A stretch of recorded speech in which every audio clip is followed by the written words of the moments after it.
Lord, help us to see you more clearly, to love you more dearly, to follow you more nearly, day by day.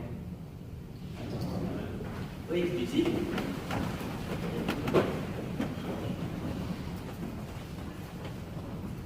The parable of the Good Samaritan, I think, is one that's probably familiar to most of us. You've probably heard it once or twice before. It's popular. I'm going to go out on a limb and say I think just about everybody has heard this parable before. Even if you're not a Christian, you probably know the story of being a Good Samaritan, even if you didn't know that it came from Jesus or what he was trying to illustrate. I would say if you're not familiar with the parable of the Good Samaritan, you can see me after church, and I'll fill you in on the details. But one thing that can happen sometimes, and I don't want this to happen to us, because we are this summer, we're in the midst of studying the Gospel of Luke and asking ourselves the question of what kind of church, what kind of people of God does Jesus want us to be? When he's gathering his disciples, his 12 disciples, and saying, y'all are going to be the future of the church, and he's sending them out. How is he preparing them? So when we ask ourselves that, in view of this question, let's put before us in the parable of the Good Samaritan, I don't want us to fall into the trap of just diminishing it to be sort of like Aesop's fable about the lion and the mouse, right? The mouse helps the lion, and therefore, before why do you help people in need? Because you might need their help someday. And I don't want us to diminish the parable of the Good Samaritan to be just that. Because Jesus is actually saying something here a little harder to hear sometimes, and definitely important. Because the Samaritan, of course, is very different than the Jew by the side of the road. The Samaritans, as you probably know, were looked down upon by the Jewish people as being less than them, not quite as close to God, not quite as holy. And so maybe it was a humbling experience to his disciples to say that, look how it's the Samaritan that's the person that helped. But at a more fundamental level, Jesus wants to confront his disciples with the idea of those who are different, and how someone who is different than you, thinks differently than you, has different belief systems, may actually have great value in this world. There's an author named David Epstein. David Epstein wrote a book not that long ago about the wisdom of groups called Range. And in this book, he highlights a story about two famous economists, Paul Ehrlich and Julian Simon. Now, these are renowned economists, experts in their fields. They were both studying the same question about world hunger and about what was going to happen in the future with food in the human race.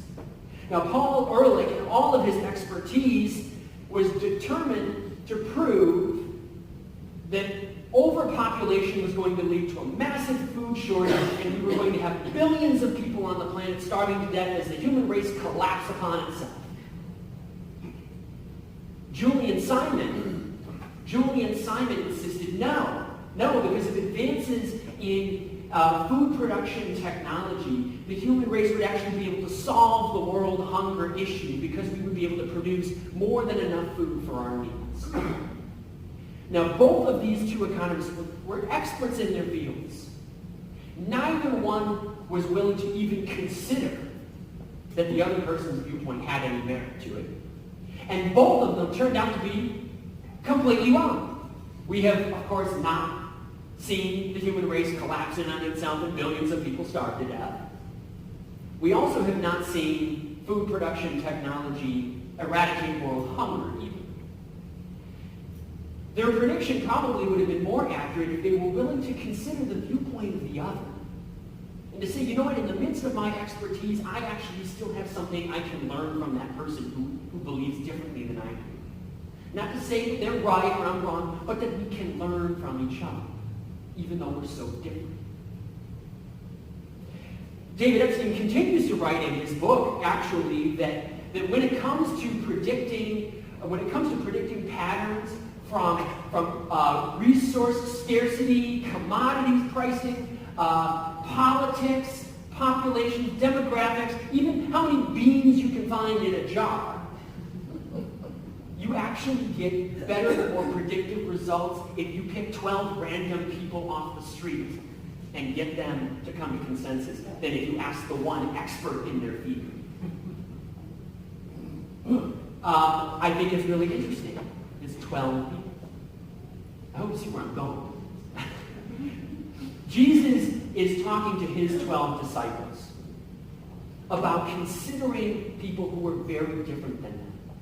Jews and Greeks, Samaritans, Roman citizens, tax collectors and sinners, prophets and kings and high priests and widows and orphans, all so different from one another. And yet, as the research shows, if you gather 12 people together, a banker and a baker and a philosopher and an artist and a politician, and you put them all in a room together, they can actually solve incredible problems that one expert in her field or his field is unable to do. Now there's a catch. And the catch is that it only works for those 12 people if they're willing to listen to one another. It only works if they're willing to consider that maybe their viewpoint is not the only right way to look at it. It only works if they're willing to consider that maybe those other 11 people in the room, maybe I have something I can learn from them just as much as they have something they can learn from me. So again, we turn to our church, and we ask ourselves, as we're on this quest to say, what kind of church does God want us to be? What kind of people of God is Jesus forming us to be? And he confronts us with this idea that sometimes we are going to be really different from each other. Those of us gathered in this room, we're really different from each other. And that's not just a challenge to overcome, but that's a gift given to us. When Jesus says, love your neighbor, he challenges his lawyer friend to say, what does love your neighbor mean? Maybe love your neighbor doesn't mean love the Samaritan despite the fact that they're a Samaritan. Maybe it means love them because they're a Samaritan. And that's really good for you, because as a Jew, you can learn a lot from them. We live in a world right now as a church where we can go outside right now, we can get onto Facebook, and it's really easy for us to only like and share the opinions that are just like ours and mute and unfriend everyone else. We've got enough choices on TV where we can watch channels where people just say what we agree with and just don't look at the channels that people say things we don't agree with. We can join political parties where they just agree with our platform, or be members of clubs with people who are just like us. We are better able to do that now than we've ever been able to. But we're the worse off for it if we don't expose ourselves to difference and, what's more, be willing to embrace that difference. Say to somebody who says something you disagree with, I want to hear more about that.